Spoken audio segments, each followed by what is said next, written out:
Well, so far this season, we've seen these magical creatures, these mysteries. The team is just trying to kind of contain them, but looking ahead at the course of the whole season, like what in your eyes is the main goal that the Legends are trying to achieve? Like, are we going to see a big bad at some point? Well, the goal for the Legends is just to wrap up all the mysteries and keep them contained and people safe and time safe and doing their job and having fun along the way.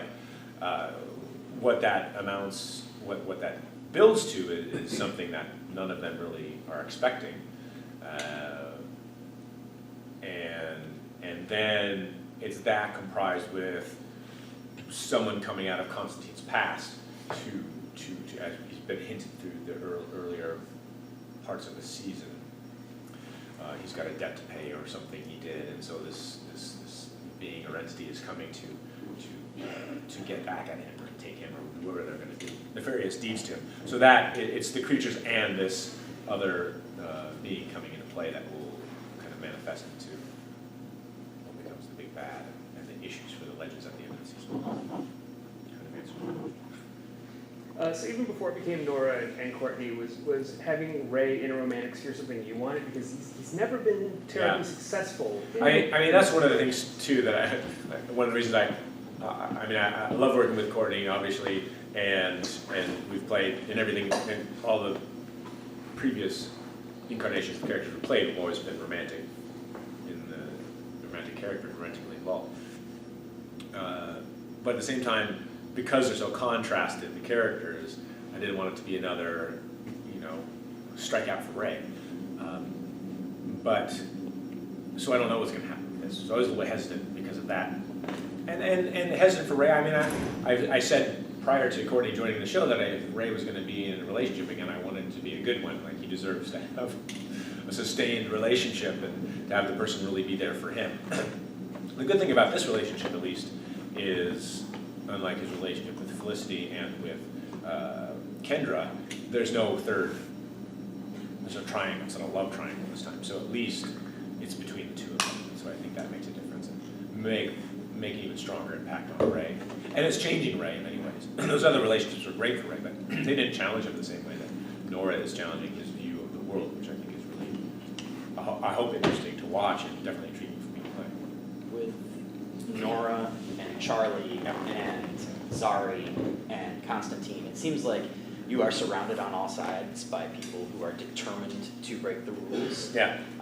Is that something that, when it's no longer just like, you and one other person, but it's like you're surrounded by it, how does that affect Ray's kind of worldview? Yeah. I think it mellows him. It allows him to see the world in many different colors. The world isn't black and white. I think for a long time that's been Ray's biggest journey of all throughout all of these episodes of Arrow, Flash, and Legend of Tomorrow is allowing Ray to see that the world is not just black and white, that there are different kinds of people, that there is good in doing devious things sometimes, or breaking the rules. In rage, to let your emotions and darkness and emotion are important aspects of humanity. It's something I'm learning, I talk about often too, something I'm learning as a person myself. I didn't ask the writers to write this, it's just what's happening, and maybe I'm influencing because I am thinking about it, like meditating it in my own thoughts in my life, but I think it's a very valuable life lesson for Ray to be learning and to be putting out there into the world. I'm excited about that. We have to have good and bad and light and dark in order to know that the other exists. And it's interesting to explore all those other areas. And not being a rule follower all the time is not necessarily, maybe it's not the best way to be. Do you think now that Ray knows how to not always follow the rules, he'd be a better businessman? He'd be a different businessman. Yeah. I mean, I think he was very successful, and I think he wouldn't mark his success based on financial goals at this point. If he did before, he might have, but now it'd be how much more influence can he make in the world? How much can he disrupt in a positive way? There's a lot of disruptive, messaging and all this kind of the lingo. And I think Ray could by thinking outside the box just even more, could make his inventions and his contribution to society in a positive way bigger, definitely, now. Ray's kind of lost his best buddy for Yeah. this first half of it with having Nate down at the Time Bureau. How's he going to keep dealing with that? Because he's kind of bummed about it. It's rough, it's Yeah. rough, and it's rough on Brandon too, rough on me, me as Brandon, because it's so much fun working with Nick. He's the best, and we have so much fun. We had a couple scenes last night actually for a future episode, which I'm excited about. But it's been very sparse this season, and the scenes that have been are kind of sad, saying goodbye to him at the Time Bureau and all that. But comedy has come out of other places. I mean, had the opportunity for episode 3, a couple weeks ago, and it was a very Ray-centric episode, and the punks and being silly with other people. So I can find other places to be funny, and the writers have found other places for Ray to have comedy, but it's not the same as Ray and Nate. But their relationship grows a lot through their separation. You learn a lot about, how much you appreciate your friends.